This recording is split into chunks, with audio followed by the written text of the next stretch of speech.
أعوذ بالله من الشيطان الرجيم.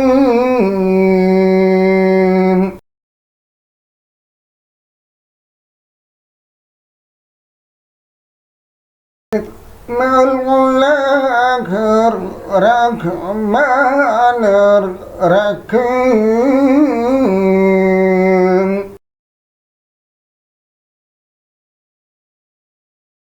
ألم تر كيف فعل ربك بأصحاب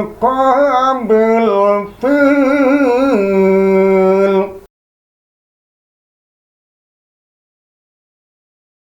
ألم يجعل كيدهم في تضليل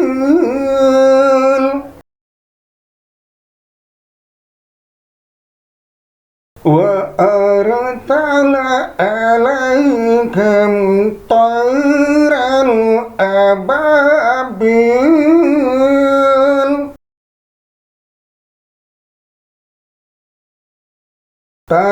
ترميهم بحجارة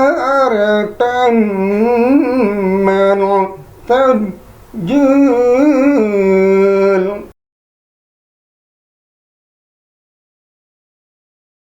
فجعلهم كعصف مأكول.